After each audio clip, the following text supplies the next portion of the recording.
Is the Grammys officially entering its flock era, or was the 2026 ceremony actually the most unhinged night in music history? Grab your tea, because we are diving headfirst into every single jaw-dropping moment, every shut-the-front-door fashion choice, and the host monologue that literally had the White House threatening a lawsuit before the first award was even handed out. Which makes sense. I mean, because Epstein's island is gone, he needs a new one to hang out with Bill Clinton, so... Oh, I told you it's my last year. If you thought last year was messy, you are not ready for the sheer chaos that went down at the Crypto.com arena. First, we have to talk about the hook that had everyone's phone blowing up 2 minutes into the broadcast. Trevor Noah, hosting for his 6th and final time, decided to go out with a total scorched earth policy. He looked directly into the camera and dropped the word potato.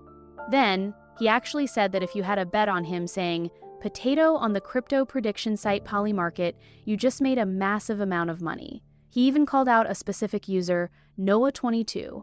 People were losing their minds on X, formerly Twitter, asking if they just watched the host of the Grammys admit to insider trading and market manipulation on live TV. It turned out to be a meta joke about the gambling culture surrounding the show, but for a solid 30 minutes, the internet thought Trevor was headed to federal prison, and that was just the appetizer. Before we even got to the awards, the red carpet was a literal riot. The theme of the night was clearly naked, but Chappell Roan took it to a place that left the social media world wincing in actual physical pain. She showed up in a sheer burgundy Thierry Mugler gown that was entirely topless. How was it staying up, you ask? It was literally held on by 2 ornate nipple piercings. Fashion critics called it a return to the must-hurt era of 90s couture, but fans were just praying for her safety. While Chappell was winning the fashion war, a major moment of disrespect was brewing right next to her. The legendary 13-time Grammy winner Babyface was in the middle of a red carpet interview when reporters literally spotted Chappell Roan behind him and started screaming her name, cutting him off mid-sentence. Babyface, being the absolute class act he is, just stepped aside and told them to go do that. The internet was not having it. Everyone from Dionne Warwick to Reddit was dragging these journalists for their total lack of music history literacy. It was the new guard versus old guard tension personified, and it set a very awkward tone for the rest of the night. The fashion faux pas didn't stop there. Miley Cyrus arrived looking like a biker who had taken a wrong turn and ended up at a gala, wearing a Celine jacket with a giant MC brooch that felt a little 2014. Then there was Bon Iver, who looked like he had just finished a shift as a national park ranger, complete with a bolo tie and a grocery tote bag. Ari Lennox showed up in a dress that fans compared to a UFO, and Doechii was wearing a Robert Cavalli gown that looked less like couture and more like a king-sized comforter dragging behind her. It was a, what were they thinking? Marathon. Back inside, Trevor Noah was not done being a menace. Since it was his final year, he decided to take aim at the highest levels of power. He made a joke about Donald Trump's obsession with acquiring Greenland, saying the president wanted the territory almost as much as an artist wants a Grammy. Then he went for the jugular, mentioning the late Jeffrey Epstein and Bill Clinton in the same breath. The reaction was instant. Trump took to Truth Social while the show was still on, calling Trevor a total loser and a talentless dope, and even threatened to send his lawyers to sue for defamation. I thought the whole Grammys was terrible. I watched part of it. It's not watchable. But he was a lousy host. I'd say not as bad as Jimmy Kimmel, but pretty close. Trevor's response? He reminded everyone that it was his last night, so he basically had 0 cares left to give. When it came to the actual performances, Sabrina Carpenter's set was a total theatrical dream until it turned into an animal rights nightmare.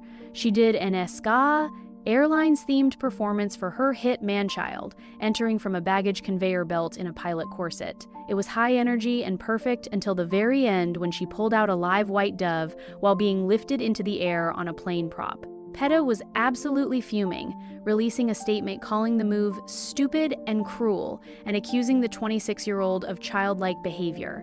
They were not the only ones. The internet was flooded with fans asking why a live animal needed to be subjected to those flashing lights and deafening speakers. Then we had the polar opposite from Justin Bieber. He took stripped down to a literal level by performing his song Yukon in nothing but sparkly boxers and socks. No dancers, no pyro, just Justin, a guitar, and a floor-length mirror. It was intimate, it was weird, and it definitely had the front row feeling a little bit exposed. Meanwhile, Lady Gaga gave us an 80s fever dream, performing Abracadabra under a giant eyeball mask in a black feathered costume that felt very Tim Burton meets Susie Sue. But the biggest technical and human blunder of the night, the one that will be in every highlight reel forever, belonged to the legendary Cher. After accepting a Lifetime Achievement Award, she actually started walking off the stage before realizing she was supposed to announce the winner for Record of the Year. Trevor Noah had to call her back, and a flustered Cher finally opened the envelope. She looked at it, looked at the prompter, and then excitedly shouted, "And the Grammy goes to Luther Vandross!" The audience went dead silent because, as we all know, Luther Vandross passed away in 2005. The actual winners were Kendrick Lamar and SCA for their song Luther, which samples the legend.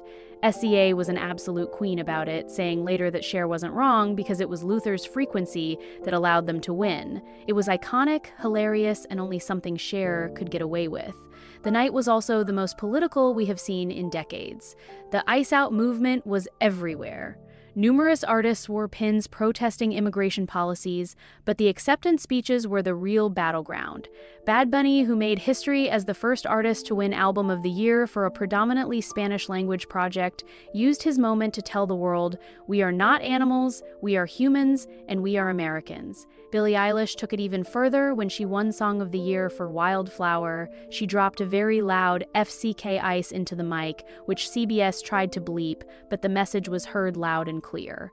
Olivia Dean and Kehlani also joined in, making it clear that the industry was in a full-blown state of rebellion. Finally, we have to talk about the icy energy between the ladies. When Lady Gaga was announced as the winner for Best Pop Vocal Album, the cameras caught a very interesting reaction from Miley Cyrus. While everyone else, including Sabrina Carpenter, was on their feet cheering, Miley stayed firmly in her seat. She whispered something to her fiancé while wearing a very faint, tight smile and didn't clap until much later. The internet immediately started digging for the tea and found a likely culprit, Andrew Watt. He's Gaga's producer, but he also used to work closely with Miley. There have been rumors for years that they had a messy professional and romantic falling out, and fans are convinced Miley wasn't shading Gaga, but was simply refusing to applaud for Watt. Between the historic wins for Kendrick Lamar, who surpassed Jay-Z as the most awarded rapper ever, and the history-making night for Bad Bunny, you'd think the music would be the story. But with potato jokes, nipple ring gowns, a Dove scandal, and a president threatening a lawsuit, the 2026 Grammys will be remembered as the night the industry finally stopped trying to be polite. It was messy, it was loud, and it was exactly the kind of drama we live for. Let me know in the comments. Was Cher's blunder the highlight for you, or did Sabrina Carpenter go too far with the Dove?